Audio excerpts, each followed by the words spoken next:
اسلام نے ماں کو جب حمل ٹھہر جائے اس حمل کی حفاظت والدین کے ذمے لازم قرار دی ہے. اس حمل کو گرانے کی اجازت بولو نہیں دی. لبرل لوگوں کے ہاں اس حمل کو گرا دو کوئی گناہ نہیں ہے, کوئی گناہ نہیں ہے. سے 14-15 سال پہلے ہمارے ایک دوست تھے, انہوں نے مجھے انٹرنیٹ پہ سرچ کر کے بتایا کہ یورپ میں ایک قانون بن رہا ہے کہ اگر کسی لڑکی کو پریگننسی ہو جاتی ہے تو وہ پریگننسی گرا نہیں سکتی. یورپ ایسے قوانین اس لیے بناتا ہے کہ ان کے ہاں گروتھ ریشو بہت گر رہا ہے. میں نے خود پھر BBC میں یہ خبر پڑھی اور میں نے اس کا حوالہ بھی نوٹ کیا. میری جو کتاب ہے اس کے اندر وہ لنک بھی ہوگا.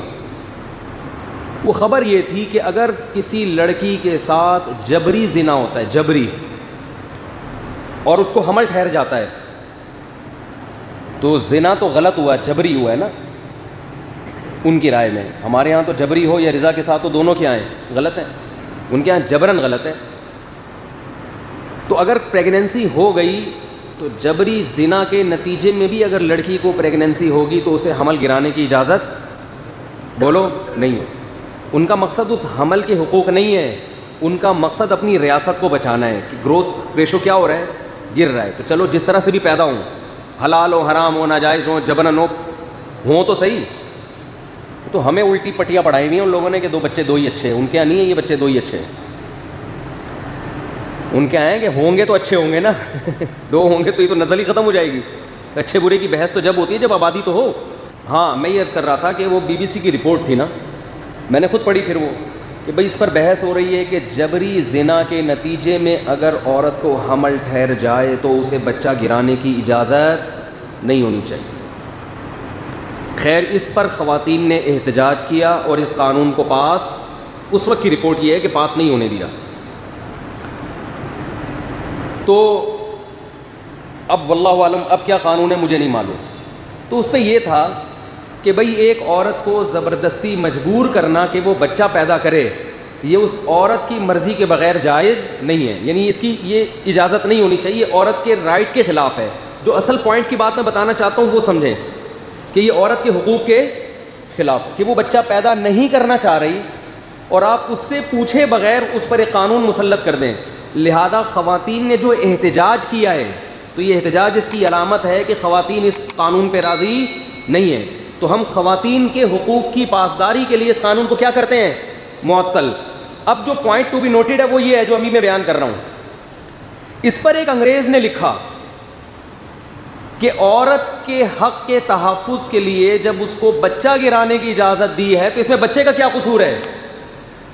کروڑوں سیلز میں سے ایک ہوتا ہے جس کو اللہ انسان بنانے کے لیے منتخب کرتے ہیں. یہ اللہ کی سلیکشن ہوتی ہے, یہ سلیکشن ہوتی ہے اللہ کی طرف سے. دیکھو حرم میں جیسے پرندے کو مارنا حرام ہے, پرندے کے انڈے کو توڑنا بھی کیا ہے بولو نا, جائز نہیں ہے. جو پرندے جن پرندوں کا شکار حرم میں ناجائز ہے نا, جیسے کبوتر چڑیا وغیرہ, حرم میں تو آپ کچھ بھی نہیں کر سکتے نا, کوئی یعنی درخت بھی نہیں کاٹ سکتے آپ, تو حرم میں پابندی جوں نہیں مار سکتے آپ. تو فقہاء کا اس پر اتفاق ہے کہ جیسے حرم میں آپ پرندہ نہیں مار سکتے, پرندے کے انڈے کو بھی نہیں توڑ سکتے. کیوں؟ اسے بھی اللہ نے سلیکٹ کر لیا ہے ایک مخلوق بنانے کے لیے. تو آپ بتاؤ کہ حرم میں ایک پرندے کی انڈے کی ویلیو ہے تو ماں کے پیٹ میں جو انسان جس کی اللہ نے سلیکشن کی ہے پیدائش کے لیے اس کی حیثیت نہیں ہوگی خدا کی نظر میں. تو اس گورے نے لکھا, انگریز نے, اس نے لکھا کہ یہاں خواتین کے حقوق کا تو خیال کیا جا رہا ہے لیکن اس بچے سے نہیں پوچھا جا رہا وجہ کیا ہے. وہ بچہ کسی عدالت میں جا نہیں, اسے تو پتہ ہی نہیں میرے ساتھ ہو کیا رہا ہے. اس نے کہا یہ قانون انصاف پر مبنی اس وقت ہوگا کہ اس بچے کو پیدا ہونے دیا جائے, پھر اسے بالغ ہونے دیا جائے, پھر اسے عدالت کے کٹہرے میں لایا جائے کہ تو اس پروسیس پہ راضی تھا یا نہیں تھا. اگر وہ کہتا نہیں تھا اسے گولی مار دی جائے, اور اگر وہ کہے مجھے زندگی چاہیے تو اسے بھی اتنا ہی جینے کا حق ہے جتنا اس بچے کی ماں کو. سمجھ میں آ رہی ہے بات کہ اسلام میں, اور یہ جو اسلام کے جو لبرل لوگوں کے قوانین ہیں ان میں بیسک فرق کیا ہے؟ یہ صرف ان حقوق کی بات کرتے ہیں جن حقوق پر آواز اٹھانے والے لوگ موجود ہیں، جن سے آپ کے ذاتی مفاد پہ زد پڑ رہی ہو، جن حقوق سے آپ کے ذاتی مفاد پہ زد نہیں پڑتی، تو اس پہ یہ بالکل بھی آواز نہیں اٹھاتے. تبھی بوڑھے ماں باپ کا ان کے یہاں کوئی حق نہیں ہے، بوڑھی ماں کا کوئی حق نہیں ہے. اسلام نے اور ایک دن کا بھی حمل ہو عورت کو اس کو گرانے کی اجازت بولو نہیں دی ہے. اور اگر اس میں جان پڑ گئی ہے، 4 مہینے کا ہو گیا ہے حمل، پھر تو کسی قیمت میں، اس سے پہلے مجبوری میں گرا سکتی ہے، اس لیے کہ ابھی انسان نہیں ہے. ماں کی زندگی کو بچانے کے لیے 4 مہینے سے پہلے جو حمل ہے، کیونکہ 2 زندگیاں ہیں نا، ایک ماں کی زندگی جو حقیقت میں زندہ ہے اور ایک وہ زندگی جو کنفرم نہیں ہے. تو ماں کی زندگی کو بچانے کے لیے اس حمل کو گرایا جا سکتا ہے. لیکن فقہا کا اتفاق ہے کہ اگر بچے کو 4 مہینے ہو گئے تو جتنا ماں کو جینے کا حق ہے اتنا ہی اس بچے کو بھی. اب کسی ایک کی زندگی کو بچانے کے لیے کسی دوسرے کا قتل جائز نہیں ہے. ہمارے پاس تو لوگ مسائل پوچھتے ہیں صبح شام کہ ماں کے پیٹ میں بچہ ہے، ڈاکٹروں نے کہا کہ معذور ہے. کتنا ٹائم ہو گیا بھائی؟ 6 مہینے کا ہو گیا، معذور ہے. بعض دفعہ ڈاکٹر بھی کہہ رہے ہوتے ہیں گرا دو اس کو، یہ معذور ہے، ساری زندگی کی ٹینشن ہے. کہتے ہیں بھائی میں کیسے قتل کی اجازت دے دوں؟ اگر بچہ پیدا ہونے کے بعد معذور نکلے تو کیا قتل کرو گے اس کو؟ بولو نا، قتل کرو گے؟ تو ایسے ماں کے پیٹ میں بھی معذور ہے تو کیا کرنا ہے؟ تقدیر کا حصہ سمجھ کے برداشت کرنا ہے. اسی وجہ سے تو دیندار لوگ ڈپریشن میں نہیں جاتے، اور بے دین کس میں چلے جاتے ہیں؟ ڈپریشن میں. دیندار آدمی جو مصیبت اللہ نے دی ہے اس کو کس کی طرف منسوخ کرتا ہے؟ اللہ کی طرف، کہ اس میں میرا فائدہ ہوگا. معذور ہے، صحت مند ہے، کس کی قسمت کا؟ میری قسمت. کوئی بات نہیں، اس معذور کی خدمت پہ اللہ میرے گناہوں کو معاف کرے گا. ہم نے تو اپنے بچپن میں دیکھا ہے، بچہ معذور پیدا ہوا، 10 سال باپ اس کو ویل چیئر پہ لے کے گھومتا رہے، ایک دن بھی پیشانی پہ لکیریں نہیں آئیں. بچہ جب بڑا ہو گیا نا تو اس کو ویل چیئر پہ 10 سال ویل چیئر پہ گھمایا. کیوں؟ اللہ پہ اعتماد ہے، اللہ پہ توکل ہے. بھائی میری قسمت کا. میں جب بھی ان صاحب سے ملتا میں کہتا آپ کا بچہ ہاتھ پاؤں ٹیڑھے، آپ اس کو سارا دن بیچارے کو لے کے، باپ تو نہیں چھوڑتا. اسی لیے تو اللہ نے ماں باپ کا بڑا حق رکھا ہے بھائی. جو سب سے زیادہ معذور ہوتا ہے ماں باپ کا چہیتا بھی سب سے وہی ہوتا ہے. تو وہ لے کے گھومتے تھے اس کو. ہم جب پوچھتے کہ انکل آپ تھک نہیں جاتے؟ انہوں نے کہا بیٹا شاید یہی قیامت کے دن ہماری بخشش کا ذریعہ بن جائے. بے دین آدمی ڈپریشن میں جاتا ہے، یہ کیا ہو گیا؟ میں نے تو بڑے خواب دیکھے ہوئے تھے، میں یوں کروں گا، میں یوں کروں گا، میں ایسے کروں گا. یہ تو ٹینشن پیدا ہو گئی. وہ تو چاہے گا ماں کے پیٹ میں ہی اس کو مار دیا جائے، کیونکہ اسے پتہ ہے کہ ماں کے پیٹ میں ماروں گا تو کوئی پوچھنے والا نہیں ہے. عرب اپنی بیٹیوں کو زندہ دفن یہی سوچ کے کر دیا کرتے تھے کہ ابھی قتل کر دو، اس کا پوچھنے والا کوئی نہیں. پوچھتا تو باپ ہے نا، جب باپ ہی قتل کر رہا ہے تو کون پوچھے گا؟ اسی پہ قرآن کی آیتیں نازل ہوئیں. وَإِذَا الْمَوْءُودَةُ سُئِلَتْ بِأَيِّ ذَنبٍ قُتِلَتْ. اللہ فرماتے ہیں کہ یونائٹڈ نیشن نہیں پوچھے گی تم سے، تمہارے ملک کا کنٹری نہیں پوچھے گا. اصل عدالت تو اللہ کی ہے. وَإِذَا الْمَوْءُودَةُ سُئِلَتْ بِأَيِّ ذَنبٍ قُتِلَتْ. فرمایا ایک دن ایسا قائم ہونے والا ہے کہ اللہ زندہ دفن کی ہوئی بچی کو عدالت کے کٹہرے میں لائے گا، اور اللہ کہے گا تجھے تو یہ بھی یاد نہیں کہ تجھے مارا کس نے تھا، تو معصوم تھی. عرب کیا کرتے تھے، احادیث میں اور تاریخی کتابوں میں ہے کہ جیسے ہی بچے کی ولادت ہونے کا ٹائم آتا تو بچے کی ماں جو دائی ہوتی ہے نا، دائی اس وقت عورت کے قریب کوئی عورت ہوتی ہے نا، دائیاں ہوتی ہیں جو بڑی ایکسپرٹ ہوتی تھیں، تو وہ دائی سے کہتی کہ جیسے ہی پیدا ہو اگر لڑکا ہے تو بتا دینا. اچھا پہلے سے گڑھا کھود کے رکھتے تھے وہ لوگ زمین کے اندر. میں نے وہ جگہ دیکھی ہے، جو لوگ بھی مکہ جاتے ہیں وہ قبرستان جہاں پر بچیوں کو زندہ دفن کیا جاتا ہے، اللہ کی قدرت یہ ہے کہ اس قبرستان پہ کوئی عمارت تعمیر نہیں ہو پا رہی. حکومت سعودیہ نے بہت کوشش کی وہاں سڑک بنانے کی، انہوں نے تو نشانات سارے ختم کر دیے نا ہر چیز کے.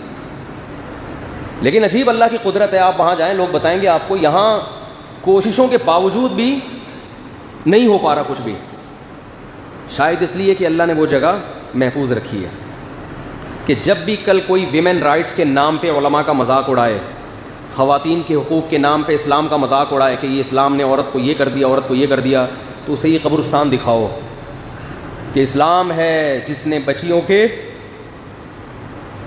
حقوق بیان کیے. اس لیے مسلمان بچی کی پیدائش پہ، اس کی پیشانی پہ کبھی لکیریں بولو نہیں آتی. اقرار الحسن صاحب نے جو یہ کہا تھا نا کہ شکر ہے میری کوئی بیٹی نہیں ہے، میں اقرار الحسن کے خلاف نہیں ہوں، انہوں نے جلد بازی میں ایک بیان دے دیا. انسان ہے، غلطی ہو جاتی ہے. اس ٹک ٹاکر کی پوری تفتیش نہیں کی، جلد بازی میں ایک بیان دے دیا. ہو جاتی ہے انسان سے غلطی، بعض دفعہ جلد بازی میں ایسے الفاظ کہہ دیتا ہے جو نہیں کہنے تھے. سمجھدار آدمی بھی کر لیتا ہے، کوئی مذاق اڑانا یا کسی کو رسوا کرنا مقصد نہیں ہے. لیکن یہ محترم سے جلد بازی میں بہت غلط جملہ زبان سے نکلا. یہ کہنا کہ میں شکر ادا کرتا ہوں میری کوئی بیٹی نہیں ہے، یہ بہت غلط بات ہے. میں پھر بتا دوں، میرا مقصد اقرار الحسن کو غلط قرار دینا نہیں. ہم سے بھی ہو سکتی ہیں ایسی غلطیاں، کوئی بات انسان نہ چاہتے ہوئے زبان سے کہہ دیتا ہے. اسلام میں بیٹی کی پیدائش فخر کی چیز ہے. رسول اللہ صلی اللہ علیہ وسلم نے ارشاد فرمایا کہ جس کی 3 بیٹیاں تھیں، کیا عجیب الفاظ ہیں، اس نے ان کی تربیت کی اور بروقت ان کا نکاح کر دیا. کن لہ حرزا من النار، کیا عجیب الفاظ ہیں. فرمایا یہ اپنے والدین اور جہنم کی آگ کے درمیان دیوار بن جائیں گی. حرزن کیا بن جائیں گی؟ دیوار. یہ جو لبرل لوگ ہیں میرے بھائی، یہ ان کے مسائل ہیں. تو دنیا دار لوگ ہیں کہ بیٹا ہو رہا ہے کہ بیٹی ہو رہی ہے، کیونکہ یہ آخرت پر یقین نہیں رکھتے. یہ تو ان کی ٹینشن ہے، ان کو تو سارے مزے دنیا میں اڑانے ہیں. یہ ان کی ٹینشن ہے. جس کا آخرت پر ایمان ہے اس کے لیے بیٹا ہو جائے بیٹی ہو جائے. ان کے ہاں یہ بھی ٹینشن ہے کہ 2 کے بعد تیسرا کیوں ہو رہا ہے. یہ ہمارے ہاں ٹینشن نہیں ہے، بلکہ ہمارے ہاں کیا ہے؟ انعام ہے. یہب لمن یشاء اناثا، اللہ کہتا ہے جس کو چاہتا ہوں بیٹیاں گفٹ کرتا ہوں. تو گفٹ جتنا زیادہ ہو اچھا ہوتا ہے یا کم اچھا ہوتا ہے؟ کیا ہو گیا بھائی؟ قرآن بیٹیوں کی کثرت کو کیا کہہ رہا ہے؟ ہبا. ہبا عربی میں کسے کہتے ہیں؟ گفٹ کو، تحفے کو. یہ پینلٹی نہیں ہے. وَيَهَبُ لِمَن يَشَاءُ الذُّكُورَ، جس کو چاہتا ہوں بیٹے گفٹ کرتا ہوں. اَوْ يُزَوِّجُهُمْ، یا جس کو چاہتا ہے دونوں قسم کی چیزیں گفٹ کر دیتا ہے، بیٹے بھی اور بیٹیاں بھی. تو سب سے اچھی بات تو یہ کہ بیٹے بھی ہول سیل کے حساب سے ہوں اور بیٹیاں بھی ہول سیل کے حساب سے ہوں. اس کے بعد چلو صرف بیٹے ہوں، اس کے بعد صرف بیٹیاں ہوں، یہ بھی گفٹ ہے. 2 بچے کیا ہوتے ہیں بھائی؟ اور یہ جب ڈھونگ فضول قسم کی بات تربیت نہیں ہو سکے گی. بچے ایک دوسرے کو پالتے ہیں. آپ ان گھروں میں دیکھو. ایک صاحب نے مجھے کہا میری بیگم کہہ رہی ہے ایک بچے نے میرا ناک میں دم کر دیا، تم کہہ رہے ہو دوسرا بھی ہونا چاہیے. تو میں ان سے کہتا ہوں ایک ہے اس لیے ناک میں دم کر دیا، 4-5 ہوتے تو ناک میں دم نہیں کرتے. وہ کھیلتے آپس میں مربوط رہتے ایک دوسرے کے ساتھ. وہ ناک میں دم اس لیے کر رہے ہیں، اس کے ساتھ کھیلنے کے لیے بچے نہیں ہیں قریب العمر. خیر یہ بھی بات کہیں اور جا رہی ہے. تو قرآن کیا کہہ رہا ہے؟ وَإِذَا الْمَوْءُودَةُ سُئِلَتْ، جس دن زندہ دفن کی ہوئی بچی سے ہم پوچھیں گے. اس بچی کو تو پتہ بھی نہیں ہے قاتل کون ہے، کیوں مارا. وہ تو دم، ہاں میں بتا رہا تھا کہ وہ کرتے کیا تھے کہ جس عورت کے ولادت کا وقت ہونے کو آتا، وہ قبرستان جہاں بچوں کا الگ قبرستان تھا مکہ میں، وہ وہاں جاتی. اور بعض تو اپنے علاقوں میں کرتے تھے، جو مکہ کا قبرستان الگ ہے، جو دور دراز گاؤں میں رہتے وہ گڑھا کھدواتے. اور ماں یہ کہتی تھی دائی سے کہ اگر بیٹی پیدا ہو تو اسے میری شکل، یعنی مجھے اس کی شکل نہ دکھانا، کیونکہ ماں میں ایک فطری محبت پیدا ہو جاتی ہے دیکھنے کے بعد. دکھائے بغیر کیا کر دینا؟ دفن. تو دفن اس لیے کرتے تھے کہ اس زمانے میں کوئی ایسا ٹرسٹ نہیں تھا جو بیٹیوں کو رکھنے کے لیے تیار ہو. آج بھی ایسے بدبخت مائیں ہیں جو کہتی ہیں کہ بچی ہو تو مجھے اس کی شکل نہ دکھانا. بلکہ الٹرا ساؤنڈ نے آج یہ کام آسان کر دیا ہے. پتہ چل جائے بیٹی ہے تو پیدا ہونے سے پہلے ہی ماں کے پیٹ میں اس کا گلا گھونٹ دیا جاتا ہے. وہ پیٹ جس کو اللہ نے انسانیت کی تخلیق اور حیات کے لیے پیدا کیا تھا، ماں کے پیٹ کا یہ کا تقدس ہے کہ یہ وہ وطن ہے اتنا مقدس جس وطن میں انسان کو زندگی ملتی ہے. وہی وطن اپنی اولاد کا قبرستان بن رہا ہے. آپ جاؤ ملکوں میں جا کے دیکھو، الٹرا ساؤنڈ کر کے پتہ لگاتے ہیں کہ بیٹی ہے یا بیٹا. اگر بیٹی ہو، کروڑوں بیٹیوں کو اس طرح سے ماں کے پیٹ میں مارا جا چکا ہے. یہ مذہب نہ ہونے کا نتیجہ ہے. اور اب یہ ہمارے ملک میں بھی یہ برائی آ گئی ہے. لوگ پوچھ رہے ہوتے ہیں کہ الٹرا ساؤنڈ کی ہے بیٹی ہے, ہمارے تو پہلے ہی 4 بیٹیاں ہیں. مفتی صاحب آپ کو پتہ ہے بیٹیوں کے کتنے مسائل ہوتے ہیں, اب پتہ چل گیا بیٹی کیا کریں, کچھ کھا لیں. میں نے کہا ان کو بھی مار دو جو پیدا کر چکے ہو, پہلے ان کو بھی قتل کر دو. اور سب سے پہلے تو ماں کو چاہیے اپنے آپ کو چھرا مارے, وہ بھی تو بیٹی تھی نا, وہ کیوں پیدا ہوئی ہے بھائی؟ اگر لڑکی کا پیدا ہونا غلط ہے تو اس کی ماں بھی غلط پیدا ہوئی ہے, پہلے اس کو چاہیے اپنے آپ کو چھرا مار کے ہلاک کرے وہ, پھر اپنی بیٹیوں کو مارے. جب آپ کی ڈکشنری سے اللہ نکل گیا نا تو آپ سے بڑا درندہ کوئی نہیں ہے, یاد رکھو, آپ سے بڑا درندہ کوئی نہیں. اور ان کمبختوں کو بیٹے ملتے ہیں وہ بھی نافرمان, ان کے بیٹے کون سا خوش کرتے ہیں ان کو. دیکھو ایک بات بتاؤں, بار بار میں ایک بات کہتا ہوں کہ فطرت کی مخالفت مت کرو, شریعت کی مخالفت کرو گے نا توبہ کر کے صحیح ہو جائے گا. نیچر کے خلاف چلو گے توبہ کر کے گناہ تو معاف ہو جائے گا, لیکن نیچر نے جو انتقام لینا ہوگا وہ لے کے رہے گی. ایک مثال سے بات سمجھاتا ہوں, وہ بھی چند دن پہلے کا واقعہ ہے. میں اکثر واقعات میں کردار کو تھوڑا چینج کرتا ہوں تاکہ جس کا واقعہ ہے وہ یہ نہ سمجھے کہ میرے بارے میں بات ہو رہی ہے. کیونکہ جب میں ایسے واقعات سناتا ہوں لوگ کہتے ہیں آپ ممبر پہ لوگوں کے راز فاش کر رہے ہیں, ممبر پہ برائیاں کر رہے ہیں. بھائی میں نام تو نہیں لے رہا نا, آپ کو کیا پتا کس کی بات ہو رہی ہے. اور کردار کو تھوڑا ایسے چینج کرتا ہوں کہ جس کی بات ہو رہی ہے اس کی بھی پتہ نہ چلے. ایک ہفتہ پہلے ایک صاحب آئے میرے پاس, ہو اچھی طرح یہ واقعہ غور سے سنیں, خاص طور پہ وہ لوگ جو مذہب کو فالو نہیں کرتے, اپنے گھر کا ماحول مذہبی نہیں بناتے, ان لوگوں کے لیے یہ. مجھے کہنے لگے میں نے اپنی بیٹی کو ایک بہت مہنگے اور ماڈرن اسکول میں ایڈمیشن کروایا. اسکول کا نام بھی میں بتا سکتا ہوں لیکن فائدہ نہیں ہے, خام خواہ اسکول والے میرے پیچھے پڑ جائیں گے.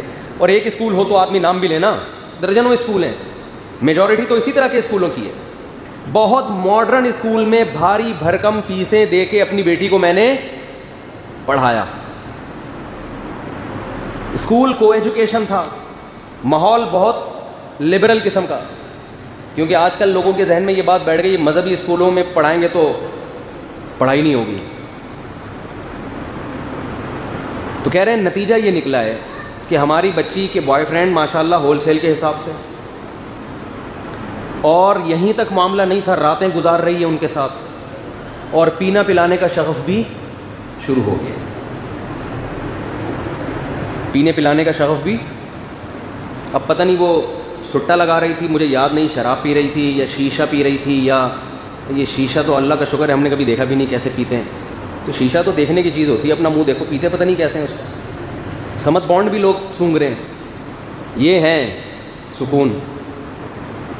ہم چائے سے بیزار آئے ہوئے ہیں یار. اور ادھر میں نے ایک ماہر نفسیات تھے امریکہ کے, ان سے کہا میں دوبارہ چائے چھوڑنا چاہتا ہوں. اچھی بلی چھوڑ دی تھی, خام خواہ میں دوبارہ ٹینشن پال لی. انہوں نے کہا کیوں چھوڑنا چاہ رہے ہیں؟ میں نے کہا خام خواہ کی کوئی فائدہ تو ہے نہیں. انہوں نے کہا مفتی صاحب لوگ ہیروئن پی رہے ہیں, چرس پی رہے ہیں, گٹکے کھا رہے ہیں, اس ماحول میں چائے تو کم از کم چلتی ہے, اتنا بھی نیک بننے کی کوشش نہ کرو. انہوں نے کہا کوئی اتنا بڑا نقصان نہیں ہوگا. ہم نے کہا ڈاکٹر ہی تھپکی لگا کے جا رہا ہے تو کیا کریں, خیر اچھی چیز نہیں ہے. تو اب وہ کہنے لگے کہ وہ بچی کیا کر رہی ہے, پینے پلانے سے بھی اس کو شوق. ظاہر ہے جب بچیوں کے بوائے فرینڈ بھی ہوں, پینا پلانا بھی ہو, تو ماں باپ سے بدتمیزی اس کا ایک لازمی جز ہے. تو وہ لازمی والدین کے ساتھ بدتمیز بھی بولو نا, ہوگی, بولنے میں کیا جا رہا ہے, ہوگی. کیونکہ ابا اماں اب تو پسند نہیں کرتے. ابھی تک ہمارا معاشرہ شکر ہے گوروں کی طرح بہت زیادہ کنٹرول سے باہر نہیں ہوا, یہ خود ہی لا کے پکڑا رہے ہو, پیو نکلو یہاں سے. کیوں نہیں پی رہی, بچی بھی تم پیو. جیسے ہمارے والد صاحب چائے بچا کے ہمیں دیتے تھے آخر میں, ٹھیک ہے, اللہ ان کی مغفرت فرمائے. نہیں یہ چیزیں اولاد کو یاد رہ جاتی ہیں, چھوٹی چھوٹی چیزیں ہوتی ہیں. ہمارے والد صاحب کی عادت تھی جب بھی چائے پیتے تھے بچا کے, جو بچہ قریب میں بیٹھا ہوتا تھا اس کو بلاتے ادھر آؤ, یہ لو. تھوڑا سا اولاد کو ٹائم دیا کریں, اس سے زندگی بھر ماں باپ یاد رہتے ہیں انسان کو. تو وہ کہنے لگے پی بھی رہی ہے, بوائے فرینڈ بھی ہیں, بدتمیز اتنی کہ ایک بات اس سے نہیں کر سکتے. تو میں نے کہا دیکھیں آپ نے جس اسکول میں پڑھایا وہاں تو کلچر یہی ہے, وہاں تو ٹیچر سکھا رہے ہوتے ہیں بچوں کو کہ تم اپنی زندگی میں کیا ہو, آزاد. تو اصل جو بات میں بتانے والا ہوں وہ اب کی ہے.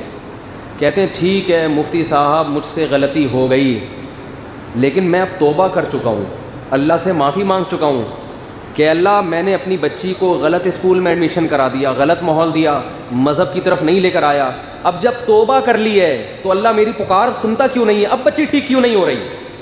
یہ سمجھنے کی بات ہے. یہ بات میں نے ان سے نہیں کی جو آپ سے کر رہا ہوں. اصل جواب ان کو جو دینے کا تھا وہ اس لیے نہیں دیا کہ اس سے یہ ایسے تھا جیسے ان کے زخموں پہ آپ نمک چھڑک رہے ہیں. تو میں نے کہا یہ ان کو تو تسلی کی بات کرو, ٹھیک ہو جائے گی انشاءاللہ. ایسے کر کے ان کو میں نے نمبر دیا کہ سلیمان احمد صاحب کے پاس لے جائیں اپنی بیٹی کو, ٹائم لینڈر. وہ مجھے کہنے لگے آپ کے پاس لاتا ہوں, آپ ذرا اس کو سمجھائیں. میں نے کہا اتنی نیک اگر ہے کہ کسی مولوی صاحب کے پاس آنے کے لیے تیار ہے جو اس کو سمجھائیں اور وہ سمجھ بھی جائے, سبحان اللہ. کہہ رہے نہیں اتنی نیک ہے نہیں. ٹھیک ہے, تو میں نے کہا مجھے پتہ ہے وہ نہیں آئے گی, بات بھی نہیں سنے گی, آپ اس کو لے جائیں ٹائم لینڈر والوں کے پاس. سلیمان احمد صاحب نے کاؤنسلنگ بڑی خاندانی قسم کی کرتے ہیں. کہنے لگے وہ تو بڑی بھاری بھرکم فیس لیتے ہیں. میں نے کہا کوئی بات نہیں, آپ مالدار آدمی, آپ ان کو فیس دیں, اگر آپ کی بچی انسان کی بچی بن جائے تھوڑے پیسے خرچ کرنے پر. کہہ رہے نہیں وہ تو فیس لیتے ہیں. اب دیکھو یار, بچی کو بگاڑنے کے لیے جو فیسیں لگی ہیں بھائی, ایک آدمی جب ٹائم دے رہا ہے تو فیس لینا اس کا حق بنتا ہے نا. وہ تو دن میں 10 پیشنٹ کو نمٹائے گا. وہ اگر فارغ بیٹھ کر آپ کے بچوں پر محنت کرنا شروع کرے تو اس کے بیوی بچے کہاں جائیں گے؟ ان کو بھی تو کھلانا ہے اس نے. اب عجیب سوچ ہے کہ بچوں کو بگاڑنے کے لیے لاکھوں روپے خرچ ہو گئے, سدھارنے کے لیے اگر کوئی کاؤنسلنگ کر رہا ہے اور پیسے لے رہا ہے تو وہ وہاں پیسے دیتے ہوئے کہ جان نکل رہی ہے. مجھے اندازہ ہوا, میں نے کہا یہ سیٹنگ کیا ہے ان کی, سیٹ نہیں. خیر وہ جب انہوں نے یہ بات کہی نا کہ میں نے تو توبہ بھی کر لی ہے, میں اللہ سے گڑ گڑا کے معافی بھی مانگ رہا ہوں, تو پھر یہ ٹھیک کیوں نہیں ہو رہی؟ پہلی بات تو یہ توبہ صحیح کی نہیں ہے آپ نے. اگر کی ہوتی نا تو پیسوں کی وجہ سے بچی کا مستقبل داؤ پہ نہ لگاتے. آپ کہتے یار اگر کاؤنسلنگ کر کے پیسے دے کے بھی بچی ٹھیک ہو رہی ہے تو کوئی بات نہیں. جب انہوں نے یہ کہا کہ میں توبہ کر رہا ہوں اور بچی پھر بھی ٹھیک نہیں ہو رہی, تو جو ان کو کہنے کی بات تھی وہ میں آپ سے کہہ رہا ہوں کہ آپ نے ٹکر لی ہے فطرت سے, شریعت سے بھی لی ہے, اللہ سے لی. آپ توبہ کریں, اللہ کیا کر دے گا؟ معاف. اللہ کہے گا ٹھیک ہے میں نے یہ جرم معاف کیا. اب یہ بچی اگر جہنم میں بھی گئی آپ سے سوال نہیں ہوگا, اگرچہ بگاڑا آپ نے لیکن توبہ کر لی, اللہ آپ کے جرم کو کیا کرے گا؟ معاف.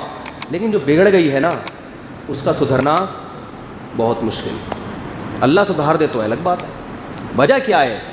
گراؤنڈ ریئلٹی یہ کہتی ہے کہ آپ جیسا ماحول دیتے ہیں اولاد کو, ماحول ان کو ویسا ہی بناتا ہے.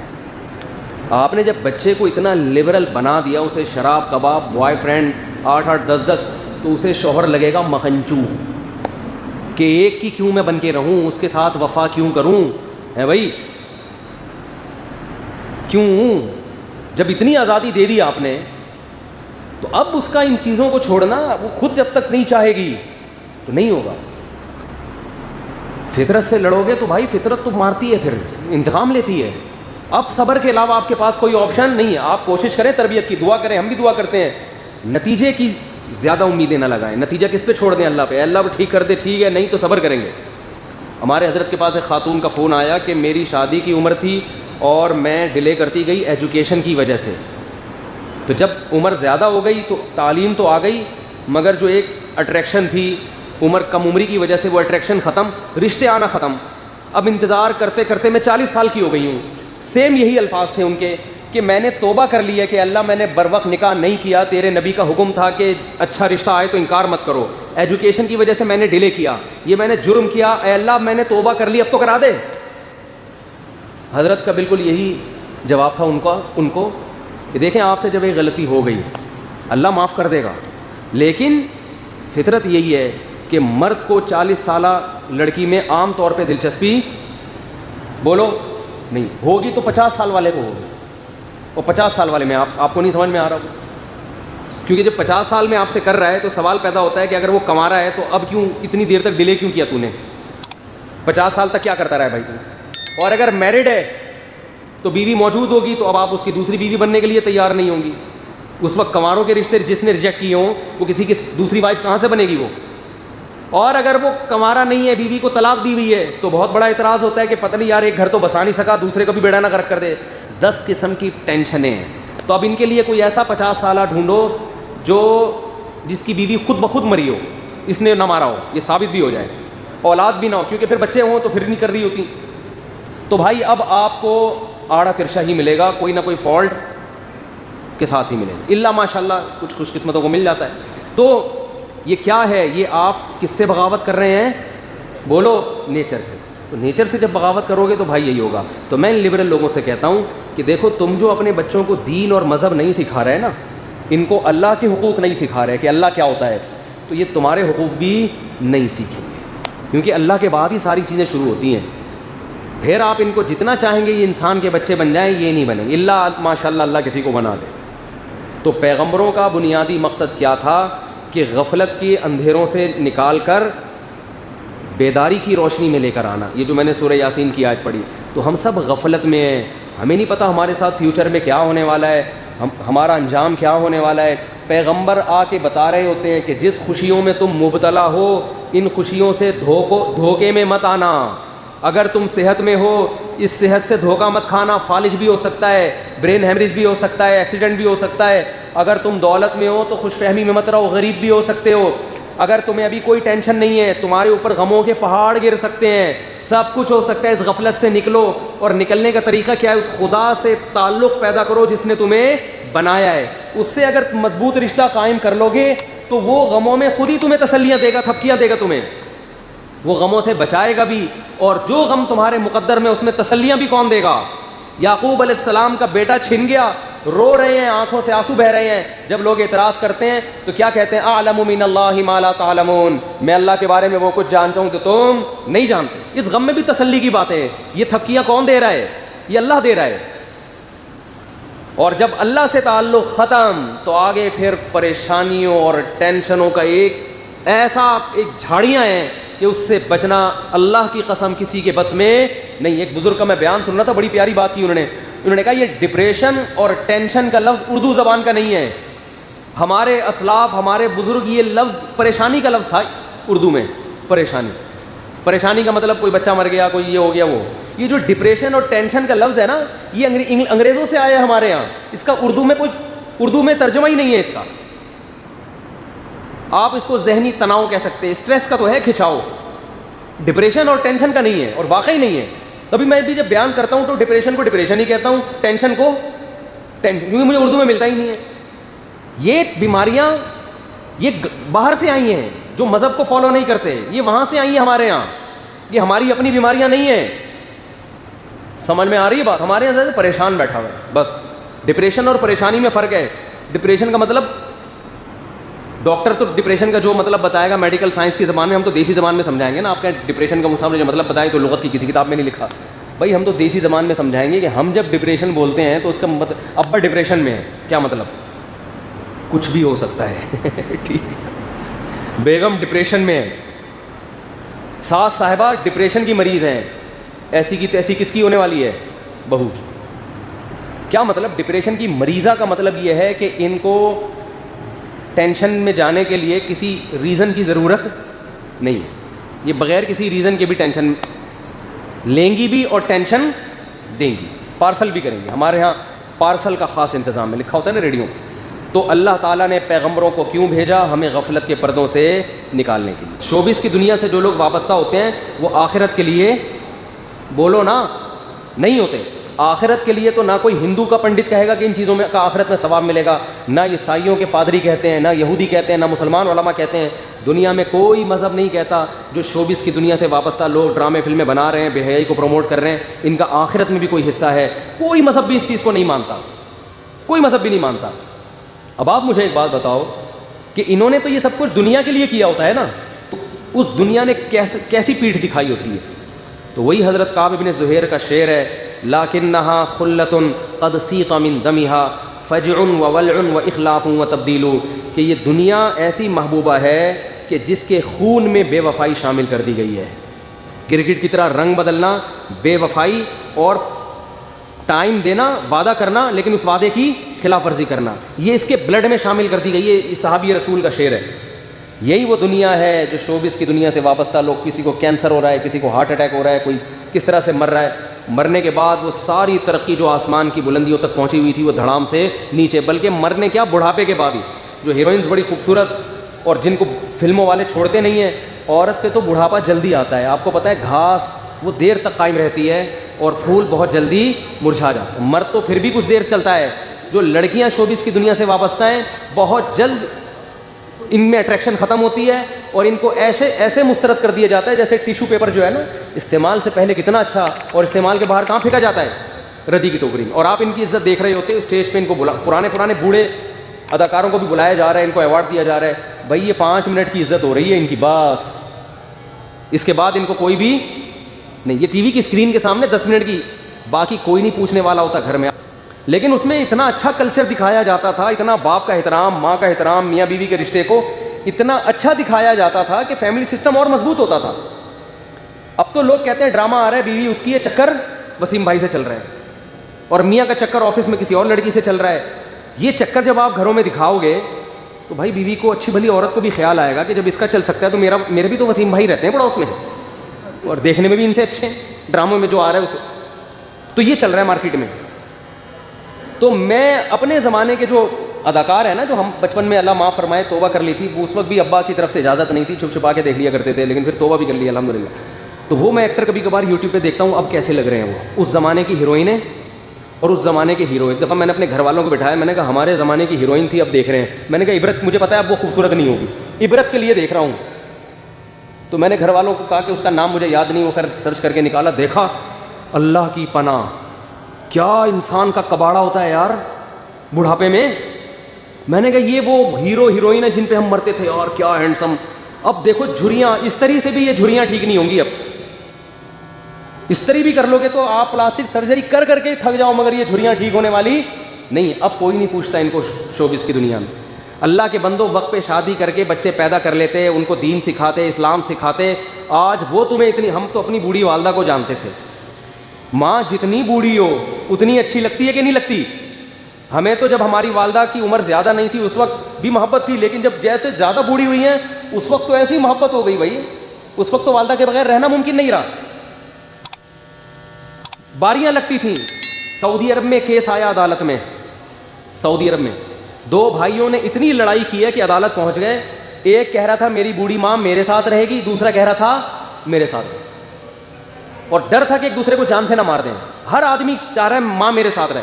عدالت نے فیصلہ سنایا 6 مہینے اس کے ساتھ اور 6 مہینے اس کے ساتھ. جب مذہب سکھاؤ گے نا گھر میں عزت ہوگی. اور جب بچوں کو ڈراموں فلموں میں لگاؤ گے، بچے ایکٹر تو اچھے بن جائیں گے، ڈانسر اچھے بن جائیں گے، اچھے سنگر بن جائیں گے. شوہر ہے تو اچھا شوہر نہیں بنے گا، بیوی ہے تو اچھی بیوی نہیں بنے گی، اولاد ہے تو اچھی اولاد نہیں بنے گی، باپ ہے تو اچھا باپ نہیں بنے گا. وہ سمجھ میں آ رہی ہے بات کہ نہیں آ رہی ہے؟ جتنے مشہور لوگ ہوتے ہیں آپ ان سے پوچھو ان کی بیویوں سے، کیا یہ اچھا شوہر بھی ہے؟ کیا یہ تمہاری اولاد تمہارا اکرام کرتی ہے؟ نہیں کرتی، الا ماشاء اللہ اللہ کسی ایک کو نواز دیں. تو اس لیے عبرت حاصل کرنی چاہیے. لکنھا خلۃ قد سیق من دمھا. یہ دنیا ایسی بے وفا ہے 2 منٹ میں منہ موڑتی ہے. تو بھائی اللہ سے لا لگاؤ، تمہیں گھر میں بیوی سے بھی عزت ملے گی، اولاد سے بھی عزت ملے گی.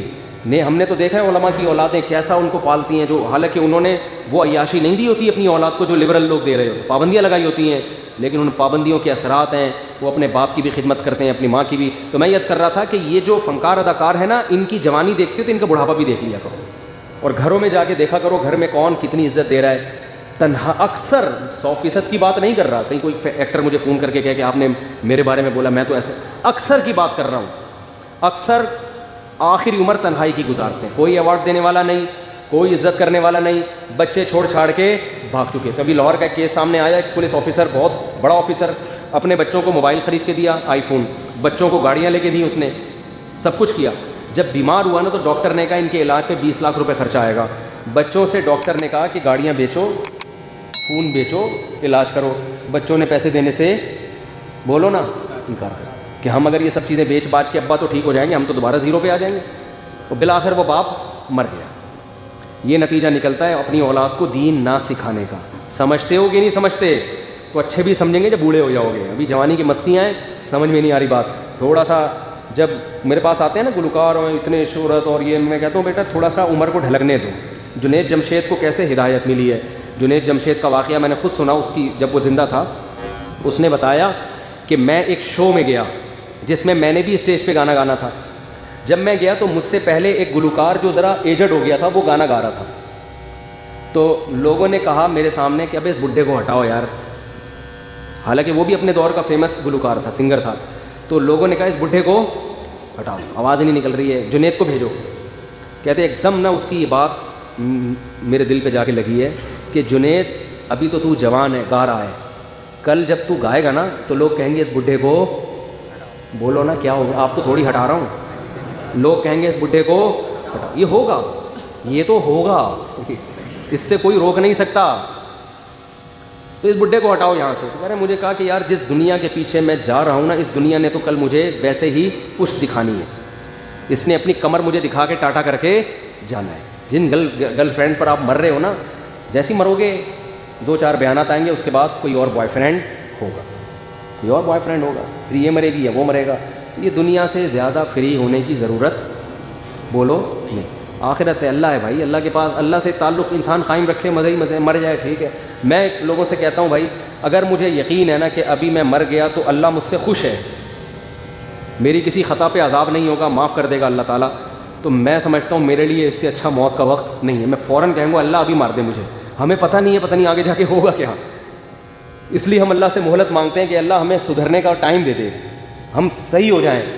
تو ہم تو اللہ سے زندگی مانگتے ہیں اس لیے تاکہ ہمارے اعمال اچھے ہو جائیں، اور ہم پریشان ہو رہے ہیں جو لوگ مذہب کو نہیں مانتے، وہ زندگی برائے زندگی تاکہ ہم مزید عیاشی کر سکیں۔ تو بھائی کب تک کرو گے عیاشی؟ ایک دن آئے گا یہ تمہیں قبر میں اتارے گی یہ، اور ہندوؤں کے یہاں تو جلایا جاتا ہے، وہ تو اور بھیانک والا منظر ہوتا ہے، بڑے بڑے اداکار جو ناچا کرتے تھے ایسے ہینڈسم، آگ میں آپ ان کو اپنے ہاتھوں سے جلا، وہ تو اور زیادہ عبرت ہونی چاہیے۔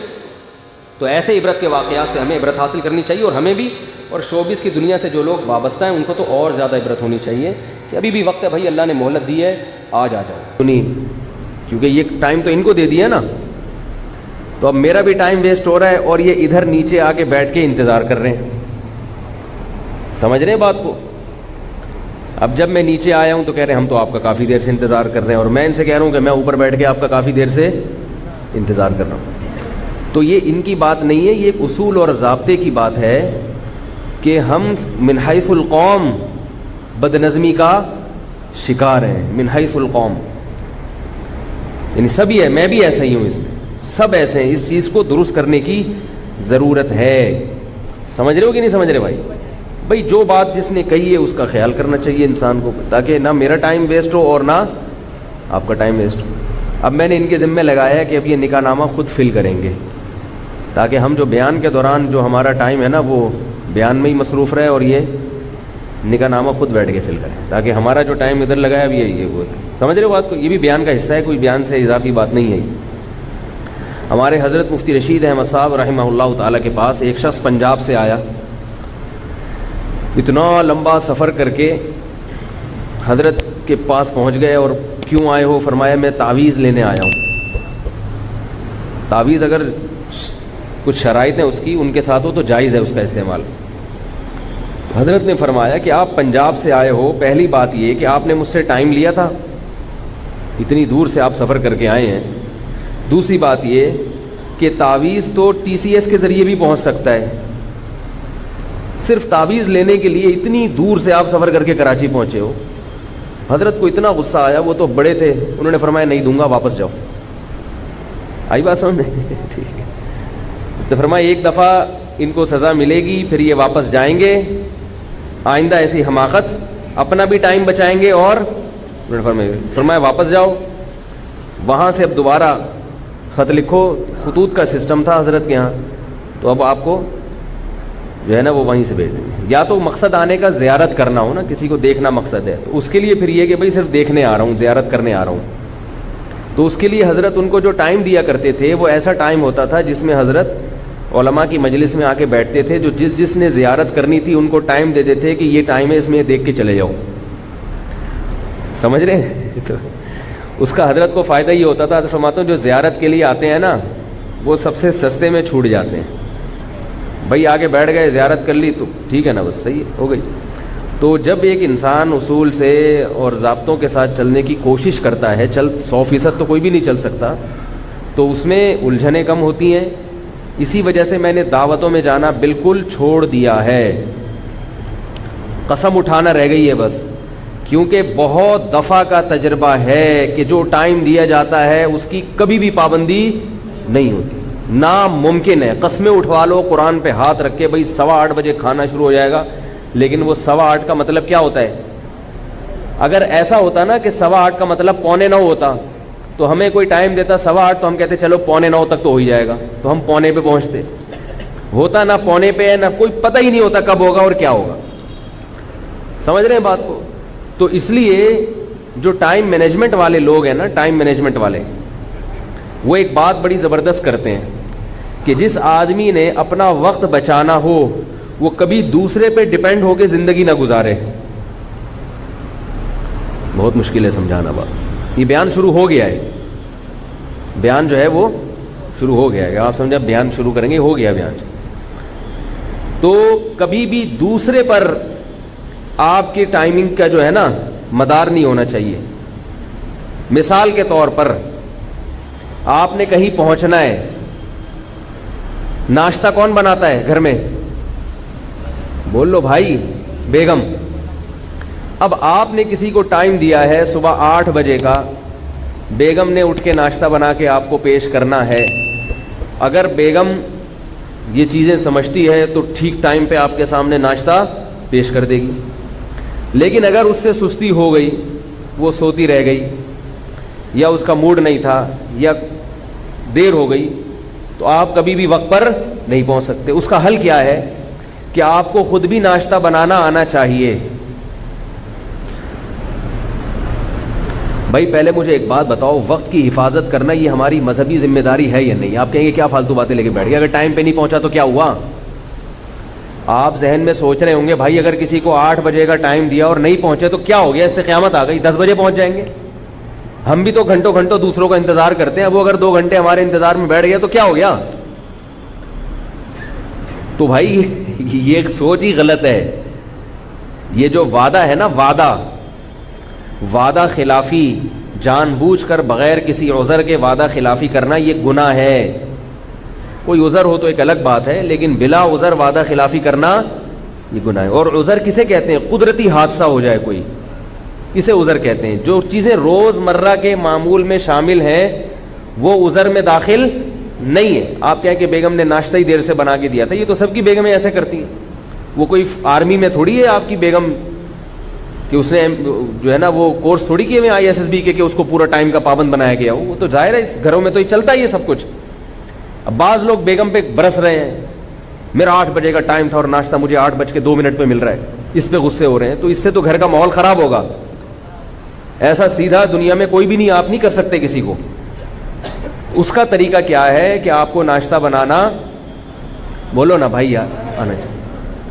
اور رات کو آپ نے کسی کو ٹائم دیا ہے کہ صبح 8 بجے میں پہنچوں گا, تو اس کا مطلب یہ ہے کہ ناشتے کی فکر آپ کو رات میں کرنی ہے کہ اگر بیگم نے ٹائم پہ نہیں دیا تو پھر میرے پاس اس کا آلٹرنیٹ, اس کا متبادل کیا ہے. تو یہ فکر کب سے کرنی ہے؟ پہلے سے. سمجھ رہے ہو کہ نہیں سمجھ رہے؟ دیکھو دنیا کی بعض قومیں ایسی ہیں, آج ہم ان کی بہت تعریفیں کرتے ہیں کہ یار اتنی شاندار قومیں, اتنی زبردست قومیں, ہم ان کی تعریفیں کرتے ہیں, یار ان میں بڑی خصوصیات ہیں. لیکن اگر وہی خصوصیات ہم میں سے کسی فرد میں ہو تو اس کی برائی کرنا شروع کر دیتے ہیں کہ یہ بندہ ہی ٹھیک نہیں ہے. جاپانی جو ہیں, جیپنیز, ان کی بہت بڑی خصوصیت کیا ہے؟ وقت کی پابندی ہے کہ نہیں ہے؟ ہمارے ایک رشتہ دار جاپان میں, کمپنی نے ان کو یہ بتایا کہ آپ نے اس شہر سے اس شہر سفر کر کے جانا ہے. کمپنی نے بھیجا کسی کام سے. دونوں شہروں میں فاصلہ ایسے تھا جیسے کراچی اور سکھر, اچھا خاصا فاصلہ ہے. کراچی سے سکھر پہنچنے میں 8-9 گھنٹے لگتے ہیں, اچھا خاصا فاصلہ ہے, بلکہ شاید زیادہ ہی لگ جاتے ہوں. اتنا لمبا فاصلہ جاپان کے 2 شہروں میں. تو ایک کنارے سے بٹھایا ہے, دوسرے کنارے پہ پہنچانا ہے. کہتے ہیں کہ میں جب ٹرین میں بیٹھا ہوں تو جو ایگزیکٹ ٹائم تھا ٹرین کے چلنے کا, اتفاق سے ٹرین اسی وقت چل پڑی. ان کو بڑی حیرانگی ہو رہی تھی کہ ٹرین میں جو ٹائم لکھا ہوا تھا نا 8:03 تو چلی کتنے بجے؟ پاکستانی تو بے ہوش نہیں ہو جائے گا. بول لو بھائی, پاکستانی یہ منظر دیکھ کے سمجھے گا میں چاند پہ ہوں یا میں مریخ پہ بیٹھا ہوں. یہ زمین کی باتیں نہیں. کہہ رہے اس سے زیادہ عجیب بات یہ تھی کہ لکھا ہوا تھا کہ, مثال دے رہا ہوں میں, کہ ٹرین 8 یعنی کوئی بھی ٹائم تھا جو مجھے ابھی یاد نہیں ہے, مثلاً 4:11 پہ پہنچے گی, 9 منٹ نہیں, 10 منٹ نہیں, کتنے, 11 منٹ پہ فلاں اسٹیشن پہ ہوگی, یعنی سکھر جیسے آپ فرض کر لیں, اتنا فاصلہ تھا. کہہ رہے 11 منٹ پہ, 4:11 پہ آپ کی ونڈو کے سامنے ایک بندہ آپ کے نام کی سلپ لے کے, آپ کے نام کی جو وہ تختی لے کے کھڑا ہوا ہوگا آپ کی اس ونڈو کے ساتھ. یعنی ٹرین کا ڈبہ بھی متعین تھا کہ 4:11 پہ یہ ڈبہ پلیٹ فارم کے اس مقام پہ ہوگا. تو وہ بندہ پہلے سے کھڑا ہوا ہے کہ 4:11 پہ اس نام کا آدمی ونڈو میں بالکل میرے سامنے ہوگا. آپ سمجھ رہے ہیں کہ شاید میں غلط قسم کی باتیں کر رہا ہوں آپ کے سامنے. بھائی ہم نے تو جو سنا آپ کو بتا دیا, اب وہ چھوڑوں ہو تو ایک الگ بات ہے, اگلا ہی چھوڑ رہا ہو پھر تو ہماری ذمہ داری نہیں ہے. لیکن ایک آدمی چھوڑتا ہے, 2 چھوڑتے ہیں, ساری قوم تو چھوڑو نہیں ہو سکتی نا. بہت لوگوں سے اس قسم کی خبریں سنی. ٹھیک 4:11 پہ گاڑی وہاں رک چکی تھی اور میرے نام کی تختی لے کے بندہ سامنے کھڑا ہوا. اب ہم کہتے ہیں واہ کیا سبحان اللہ, کتنی اچھی قوم, کہتے ہیں نا, تعریفیں کرتے ہیں, ماشاء اللہ سبحان اللہ, بھائی بڑا زبردست, بھائی واہ واہ واہ, بھائی واہ. ہمارے یہاں اگر کوئی آدمی ایسا پابند ہو کہ اس نے آپ کو ٹائم دیا ہو کہ میں 8:11 پہ وہاں پہنچوں گا, 11 منٹ, ٹھیک ہے, کچھ پتہ نہیں ہوگا کہ پہلا تو یہ کہ پہنچے گا کہ بھی نہیں پہنچے گا, ہو سکتا ہے آئے نہیں, 1 ہفتے بعد آپ کو فون کر رہا ہوں, یار وہ میں تو بھول ہی گیا تھا, یار مجھے پتہ ہی نہیں تھا. پھر اگر آیا تو 8:11 تو کبھی نہیں بولے گا, ایک لم سم ٹائم بتائے گا, ہو سکتا ہے 8 سے لے کے 1:45 کے درمیان کسی بھی وقت آ سکتا ہوں. اب آپ وہاں اسٹیشن پہ منجی ڈال کے, تھوڑی تھوڑی میں بھی پنجابی سیکھ رہا ہوں, چارپائٹ کو منجی کہتے ہیں نا, منجی ڈال کے آپ ایئرپورٹ پہ سو جائیں, کسی بھی وقت آ سکتا ہے. تو اور اگر ٹائم کا پابند ہو نا تو لوگ اس کو بیوقوف سمجھیں گے, بولیں گے یہ پاگل ہے. آج میں نے کسی کو ٹائم دیا تھا 11:30 بجے کا, کہیں جانا تھا مجھے, میں پہنچ گیا 11:30 بجے, میں اکیلا ہی بیٹھا ہوا تھا وہاں پہ. میں بھی کوئی اتنا زیادہ ٹائم کا پابند نہیں ہوں, لیکن ہونے کی کوشش بہرحال کرتا ہوں جس حد تک ممکن ہو, کوشش ہوتی ہے. اور یہ عیب ہے, عیب یہ سمجھتا ہوں کہ اگر میرے اندر بھی خامی ہے وقت کی پابندی نہ کرنے کی, تو کم از کم اس کو گناہ سمجھ کے توبہ کی توفیق مل جاتی ہے. یہ بھی غنیمت ہے کہ آدمی اس غلطی کو غلطی تو مانے نا, کہ بھائی اس کی اصلاح کی کوشش کرنی چاہیے. تو ہم پہنچ گئے, ہم اکیلے ہی بیٹھے ہوئے تھے. اب میں نے ان کو جو ٹائم دیا ہوا تھا اس میں یہ بھی تھا کہ بھائی میں نے واپس بھی آنا ہے, جمعہ پڑھانا ہے. 1 بجے کسی اور کو ٹائم دیا ہوا ہے, میں نے یہاں نکاح والوں کو ٹائم دیا ہوا تھا. تو ہم بھاگے پھر وہاں سے افراتفری میں یہاں پہنچے, تو وہ نکاح والے بیٹھے ہوئے بیچارے انتظار میں. اب ان کی کیا ہمیں فضائل مزید سناؤں, ٹھیک ہے. اب ان کو ہم نے کام پہ لگا دیا, نکاح نامہ فل کرو. یہ میرا کام تھا, مگر اب یہ ان کا کام ہوگا. میں خود ہی کون سا کرتا ہوں, میں بھی کسی اور سے ہی کرواتا ہوں. ٹائم بچاؤ نا, جو کام کوئی اور کر سکتا ہے وہ میں بیٹھ کے کیوں کروں گا. 50 روپے پکڑا دو اس کو, یار فل کر لے. میں جو نکاح پڑھاتا ہوں نا, لوگ سمجھتے ہیں میں فل کرتا ہوں, میں 100 روپے پکڑا کے کسی سے فل کرواتا ہوں. اس لیے کہ میں کہتا ہوں کہ جتنا ٹائم نکاح نامہ فل کرنے میں لگے گا وہ 100 روپے سے زیادہ قیمتی ہے. کیا خیال ہے بھائی؟ اس ٹائم میں ہم کوئی اور کام کر لیں. تو 100 روپے میں ہمارے حضرت مفتی رشید احمد صاحب رحمہ اللہ کے پاس ایک کیس آیا. اس زمانے میں 50,000 روپے کی رقم بہت بڑی رقم ہوتی تھی. 2 پارٹیوں کا پھڈا تھا 50,000 کا. دونوں نے ایک دوسرے کے خلاف دعویٰ کیا تھا. ایک کا کہنا تھا کہ اس کے میرے ذمے 50,000 ہیں, اس کا کہنا تھا کہ اس کے میرے ذمے. دونوں پارٹیاں آئیں, حضرت کو حکم بنایا, ثالث بنایا. حضرت ان کے پاس بیٹھے. حضرت کو اندازہ ہو گیا کہ کیس بہت لمبا ہے, اس میں ٹائم بہت لگے گا. اور دوسری طرف حضرت ثالث بن بھی چکے تھے.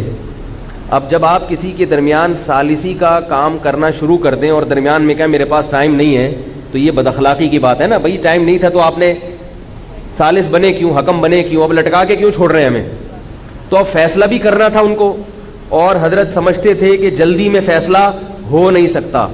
تو حضرت نے اس کا حل یہ سوچا, فرمایا کہ آپ دونوں کو میں 50, یعنی اس نے اس سے 50,000 روپے لینے ہیں نا, تو فرمایا کہ آپ اس سے نہ لیں, میں آپ کو اپنی جیب سے 50,000 دے دیتا ہوں. بہت مشکل ہے میرا خیال ہے. میں آپ کو اپنی جیب سے 50,000 روپے دے دیتا ہوں اور یہ پھڈا ختم. اس نے کہا کیوں بھائی؟ حضرت نے فرمایا اصل میں میرا جتنا ٹائم لگے گا نا اس کیس کو نمٹانے میں, وہ وقت میری نظر میں 50,000 سے زیادہ قیمتی ہے. سمجھ رہے ہو کہ یہ وہ بہت بڑے لوگ تھے, کہیں میرے بارے میں خوش فہمی میں نہ رہے کہ میں کوئی کیس آئے گا تو 50,000 روپے دے دوں گا آپ کو, ٹھیک ہے نا. 100 روپے اور 50,000 میں فرق. نکاح نامہ جو ہے نا وہ 100 روپے سے زیادہ میں ریٹ نہیں بڑھاتا فل کروانے کے. تو میں جو ہے وہ حضرت نے کیا کہا کہ 50,000 روپے مجھ سے لے لیں اور جائے, اللہ لگا. ہمارا بھی ٹائم نے بھی بہت سارے کام کرنے, آپ بھی جاؤ اسی کو زندگی گزارو. تو ایسا تھا کہ وہ جو بڑے علماء ہوتے ہیں نا وہ اپنے اوقات کو اتنا زیادہ قیمتی سمجھتے ہیں. ہم تو ویسے نہیں ہیں, لیکن بہرحال جو بڑے حضرات ہیں ان کے اوقات بہت زیادہ قیمتی ہوتے ہیں, اور وہ اتنے بڑے بنتے ہی اس لیے ہیں کہ انہوں نے شروع سے ہی اپنے اوقات کی قدر کو پہچانا ہوتا ہے. یہ ایک اشکال کا جواب دیا ہے میں نے. اشکال یہ ہوگا کہ آپ یہ کہیں گے بھائی وہ تو بڑے لوگ ہیں, ان پر تو یہ چیزیں سوٹ کرتی ہیں, ہماری تو وہ حیثیت نہیں ہے. کیا خیال ہے بھائی؟ تو بھائی وہ بڑے بنے اس وجہ سے ہیں کہ انہوں نے شروع سے اپنے اوقات کو اتنا قیمتی بنایا ہے. ہمارے حضرت وقت کی حفاظت کی ایک مثال دیا کرتے تھے بڑی زبردست, وہ مثال آپ لوگ بھی نوٹ کر لیں. فرماتے تھے کہ وقت آپ کے پاس ایسا ہونا چاہیے, اس کی مثال ایسے ہے جیسے ایک بوتل پانی سے بھری ہوئی ہو.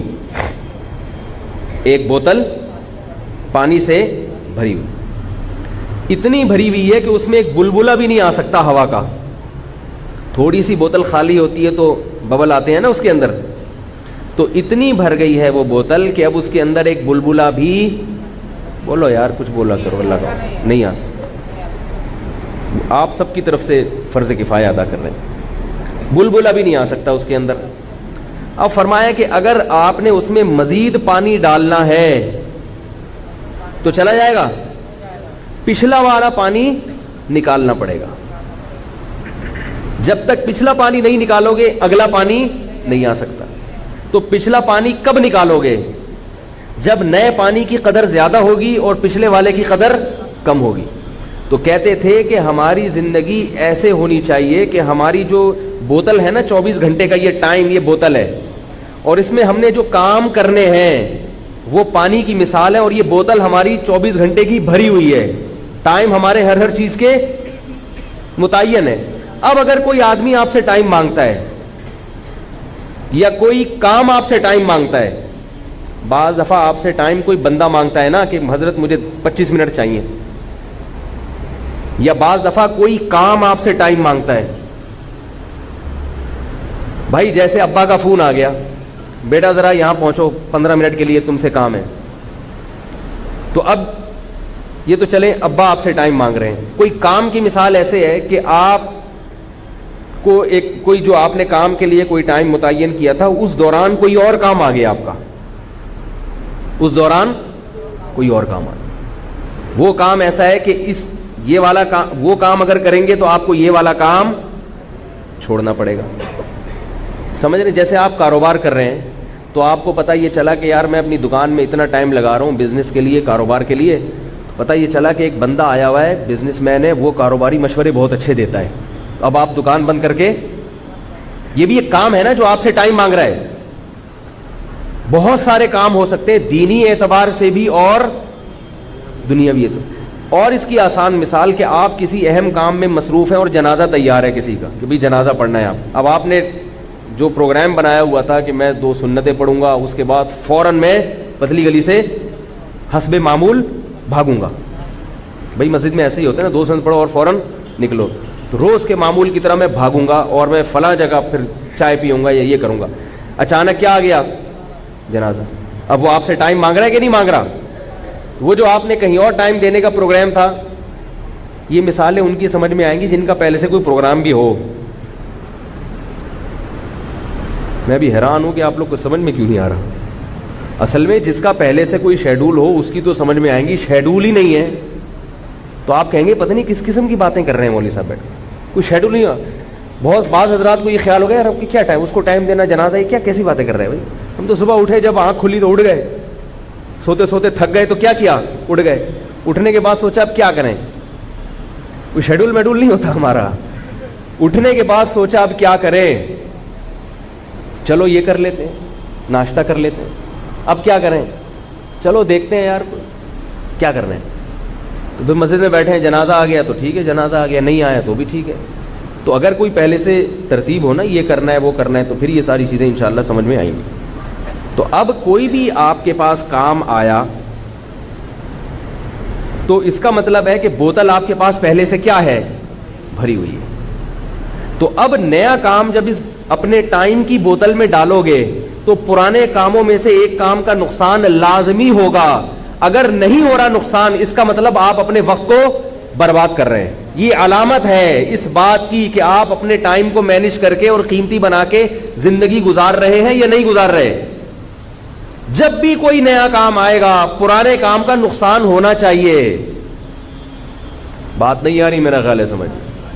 اور اگر نقصان نہیں ہو رہا, اس کا مطلب ہے آپ ٹائم کے پابند تو ایک پابندی ایک الگ چیز ہے, آپ اپنے ٹائم کو ضائع کر رہے ہیں کیونکہ کوئی نئی چیز آ رہی ہے, پرانی چیز آ رہی ہے. بوتل خالی ہو تو جتنا پانی ڈال دو, پرانا پانی نکالنا ہی نہیں پڑے گا اس میں سے. اب رہا یہ مسئلہ کہ جب نیا کام آپ کی زندگی میں آیا یا اس بوتل میں آیا تو پرانے والے کو نکالا جائے گا یا نہیں نکالا جائے گا؟ نہیں نکالا جائے گا. یہ کہہ رہے نکالا جائے گا, ضروری نہیں ہے. دیکھا جائے گا کہ نیا والا زیادہ اہم ہے یا پرانا والا. سمجھ رہے ہیں بھائی؟ نیا والا زیادہ اہم ہے یا پرانا والا. اور اس میں یہ بھی دیکھا جاتا ہے کہ پرانا والا اہم تو زیادہ ہے مگر اس کے لیے ٹائم فکس نہیں ہے, وہ کل بھی ہو سکتا ہے. نیا کام جو ابھی آیا ہے یہ اگرچہ بہت زیادہ اہم نہیں ہے مگر اس کا ٹائم نکل جائے گا. اب آپ نے غفار بھائی کو ٹائم دیا ہوا ہے انڈا موڑ کے ہوٹل پہ ملنے کا. آپ نے کہا کہ ٹھیک 3:06 پہ, جاپانیوں کی طرح نا, ٹھیک 3:06 پہ میں چائے کے ہوٹل پہ آپ سے ملوں گا کیونکہ میں ٹائم کا بہت پابند ہوں. میں نے جاپانیوں کی خبریں سنی ہیں اور مجھے اچھا لگا, تو میں بھی چاہتا ہوں, اور شریعت کا تو ویسے ہی حکم ہے, تو میں بھی چاہتا ہوں کہ ایسا پابند بن جاؤں. این 3:05 پر جنازہ تیار ہے غفار بھائی کا. اللہ غفار بھائی کو, بھائی جو بھی ہیں آپ کو زندگی دے, آپ کے علاوہ کوئی اور مثال دے رہا ہوں میں. اب مسئلہ کیا ہے, اب آپ اگر جنازے کی نماز پڑھیں گے تو وہ جو 3:06 والا ٹائم ہے اس میں گڑبڑ ہوگی کہ نہیں ہوگی؟ کیا خیال ہے؟ اب آپ نے کیا کرنا ہے, یہاں یہ دیکھنا ہے کہ یہ زیادہ اہم ہے یا وہ. تو اگر غفار بھائی آپ کے قریبی رشتے دار ہیں پھر تو یقیناً یہی زیادہ اہم ہے کیونکہ جنازہ پڑھنا یہ زیادہ اہم ہے. تو آپ ایسے موقع پہ ستار بھائی کو کال کریں گے, بھائی ایک ایمرجنسی ہو گئی ہے, میں نے یہ کال کرنا بھی فرض ہے آپ کے اوپر. اگر آپ نہیں کریں گے تو گناہگار ہوں گے کیونکہ اگلے کو جو کوفت ہوگی نا وہاں انتظار کی, اس کوفت کا گناہ کس کو ہوگا؟ آپ کو ہوگا, اور اس کا قیامت کے دن آپ کو جواب دینا پڑے گا. صرف سوری کر لینا کافی نہیں ہے. جتنا ٹائم سوری میں لگتا تھا اتنے ٹائم میسج بھیجنے میں کیوں نہیں خرچ کر دیا بھائی؟ پہلے لوگوں نے ایک سوری کو ایسا ہلکا لفظ بنا لیا ہے, ذرا سا جو بھی ہو سوری, تھپڑ مار دو سوری, کچھ بھی کر لو سوری, بہنوں کی وراثت کھا لو آخر میں سوری کر لو. 1 کروڑ کی وراثتیں کھا کے بیٹھے ہوئے, مرنے سے حج پہ جانے سے پہلے کہتے جو کہا سنا سب معاف. ہوتا ہے کہ نہیں ہوتا؟ لوگ کیا کر رہے ہیں آج کل جو مارکیٹ میں چل رہا ہے نا, ابا کا انتقال ہوا, بہن کو وراثت نہیں دی, ہڑپ کر کے بیٹھ گئے. عید بقرعید پہ کپڑے بنا کے دے دیے اس کے بچوں کو اور اس کو کہ ہم ہیں نا تمہاری خدمت کے لیے, تمہیں کسی بھی چیز کی ضرورت ہو نا تم مجھے بتانا. وہ جو اس کی 1 کروڑ کی دکان ہے وہ نہیں دے رہے, اور کیا کہہ رہے ہیں, بھائی تمہیں جس چیز کی بھی ضرورت ہو مجھے بتانا. حج پہ جانے سے پہلے سنا تھا کہ بھائی معافی تلافی کر کے جانا چاہیے, تو اب سب میں میسج گھما دیا اس بہن کو بھی, بھائی کوئی بھی مسئلہ ہو, میں نے دل دکھایا ہو تو حج پہ جانے سے پہلے معاف کر دو. وہ بھی بیچاری کیا کہے گی, معاف کر دیا. 1 کروڑ روپے کیا ہو گئے, حلال ہو گیا. ایسے نہیں ہوتے حلال, آپ خوش ہو رہے ہوں گے واقعی حلال ہو گئے. ہمارے حضرت فرمایا کرتے تھے بعض لوگ کھاتے حرام ہیں اور ذرا بےہودہ سی مثال ہے, فرمایا اسے ہگنے سے پہلے حلال کروا لیتے ہیں. مثال تو بےہودہ ہے لیکن جیسی تھی ہے وہی بتاؤں گا نا. کیا مطلب, کھا لیا بغیر پوچھے اور ہضم ہونے سے پہلے اس سے سوری کر لی, ٹھیک ہے نا, کہ بھائی آپ کا مال کھایا ہے اب تو کھا لیا, اب آپ اجازت دے دیں. تو کہے گا اب کھا ہی لیا تو اب میں اس سے انتقام لے کے کیا کروں گا. کہتے چلو بھائی معاف کیا میں نے. تو وہ کھانے کے بعد خارج ہونے سے پہلے پہلے کیا ہو گیا؟ حلال ہو گیا. ایسے ہوتا نہیں ہے. یہ جو سوری ہے نا، سوری آپ نے سوری کی، سامنے والے نے ہاں کر دی اور معاف کر دیا، اس میں زبان کا اعتبار نہیں ہے شریعت میں. سمجھ رہے ہیں؟ جب کوئی حقوق العباد کے معاملے میں کسی کو معاف کرتا ہے تو اس میں زبان کا اعتبار نہیں ہے. کس کا اعتبار ہے؟ دل کا، کہ یہ دل سے معاف کیا ہے یا نہیں کیا. کیونکہ نبی صلی اللہ علیہ وسلم نے ارشاد فرمایا لا يحل مال امرئ مسلم الا بطیب نفس منہ، کسی مسلمان کا مال دل کی مکمل خوشی کے بغیر حلال.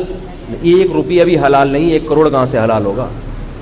تو آپ نے بہن کی 1 کروڑ کی دکان غصب کی ہوئی ہے اور حج پہ جانے سے پہلے آپ نے معافی مانگ لی، شب برات میں معافی مانگ لی، 27ویں رات کو معافی مانگ لی. لوگ سمجھتے ہیں کہ یہ معافی کافی ہے، یہ کافی نہیں ہے. سمجھ رہے ہیں؟ حقوق اللہ کے حقوق کے معاملے میں بھی کافی نہیں ہے اور حقوق العباد کے معاملے میں بھی کافی نہیں ہے. اللہ کا حق بھی اگر ہے تو وہ پہلے دینا پڑے گا. نمازیں اگر قضا کر لی آپ نے تو وہ اللہ کو دینی پڑیں گی، قضا بھی پڑھنی پڑے گی اور اللہ سے معافی بھی مانگنی پڑے گی. رمضان کے روزے ضائع ہوئے تو وہ دینے پڑیں گے اللہ کو، وہ رکھنے پڑیں گے. ہاں یہ ضرور ہے کہ بندوں کے حقوق میں اور اللہ کے حقوق میں اللہ نے ایک فرق یہ رکھا ہے کہ بندوں کا حق فوراً مکمل جیسے جیسے وہ کہہ رہے دینا پڑے گا. اللہ نے اللہ کے حق کے بارے میں کیا ہے کہ نمازیں 10-20 سال کی ہیں تو 1 دن میں پڑھنا ضروری نہیں ہے. 10 سال کی نمازیں 10 سال پہ ڈیوائڈ کر دیں اس کو. سمجھ رہے کہ نہیں؟ کیوں نہیں سمجھ رہے بھائی؟ تو یہ بات خوب ذہن میں رکھیں کہ یہ جو ہم نے توبہ کا ایک تصور بنایا ہوا ہے کہ بس استغفار کافی ہے، استغفار ان معاملات میں کافی ہے جن معاملات میں قضا نہیں ہے اللہ کے حقوق، جس کا کوئی بدل نہیں ہے، اس میں صرف توبہ استغفار کافی ہے. لیکن وہ توبہ استغفار بھی دل کی گہرائیوں سے ہو، ندامت ہو، پچھلے پر ندامت ہو. ایسا نہ ہو کہ چلو پچھلا تو کر لیا، وہ تو مزے اڑا لیے نا، اب آئندہ کے لیے توبہ. پچھلے پر ندامت ہو، غلط کیا میں نے، اے اللہ جو ماضی میں بھی کیا ہے غلط کیا ہے میں نے، یہ احساس ہونا چاہیے انسان کو، آئندہ نہ کرنے کا پکا عزم ہونا چاہیے. تو میں یہ عرض کر رہا تھا کہ آپ نے 3:06 کا ٹائم دیا کسی کو اور کیا آ گیا اس دوران؟ جنازہ آ گیا. یا رشتہ دار کا جنازہ تو نہیں ہے لیکن جنازہ ایسی جگہ ہے کہ آپ وہاں خود موجود ہیں، تو علماء کہتے ہیں اگر جنازہ موجود ہو تو پھر آپ پہ پڑھنا وہ فرض ہو جاتا ہے، پھر وہاں سے آپ بھاگ نہیں سکتے. یا تو کوئی بہت ہی ایمرجنسی ہو تو ایک الگ بات ہے، تو پھر وہاں جنازہ. اب جیسے مسجد میں اعلان ہو گیا بھی نماز کے بعد جنازہ ہے، اب آپ بلا وجہ کوئی خدا نخواستہ کوئی ایسی ایمرجنسی نہیں ہے تو یہ بھی ایک مسلمان کے ساتھ بے رخی کی بات. تو ایسے موقع پر آپ کی کیا ذمہ داری ہے؟ آپ اس کو فون کر کے بتائیں گے کہ بھائی ایک ایمرجنسی ہو گئی ہے، ایک جنازہ ہو گیا ہے، میں جنازہ پڑھ کے آ رہا ہوں، تو 3:05 کے بدائے 3:16 کے اندر اندر پہنچ جاؤں گا میں. اب آپ سوال پیدا ہوتا ہے یہ اشاریہ نظام جنازے میں کیسے چلے گا؟ آپ کو کیا بتائیں امام صاحب کتنے منٹ کی نماز پڑھائیں؟ تو بھائی جتنے منٹ کی نمازیں ہوتی ہیں اس میں 2-4 منٹ اضافی ایڈ کر لیں. کیا خیال ہے؟ تراویح جتنی تو نہیں پڑھائیں گے نا، وہ 2 منٹ کی ہو جائے گی، زیادہ سے زیادہ 5 منٹ کی، بہت زیادہ 5 منٹ کی ہو جائے گی. تو آپ نے جو غفار بھائی بیٹھے ہوئے انڈا موڑ پہ آپ کا انتظار کر رہے ہیں ان کو آپ نے 2-4 منٹ اضافی رکھ کے بتانے ہیں تاکہ آپ جلدی پہنچ جائیں تو وہ خوشی سے مر جائیں، اور اگر جلدی نہ پہنچے ٹائم پہ پہنچے تو کہیں بھائی یہی ٹائم دیا تھا انہوں نے. یہاں تک سمجھ میں آ گئی بات؟ بہت اہم موضوع ہے یہ، اور یہ ہمارے اکابر جو ہمارے بزرگان دین ہیں اس کا بہت زیادہ خیال کیا کرتے تھے ان چیزوں کا، جو کہ آج کل مارکیٹ میں یہ چیزیں شارٹ ہو گئی ہیں. اب لوگ کہتے تو یہ ہیں کہ علماء کو کہتے کہ ہمیں ٹائم دے، لیکن علماء کے علم میں یہ بات ہوتی ہے کہ یہ آدمی خود ٹائم کی پابندی نہیں کرے گا اور درد سر بن جائے گا.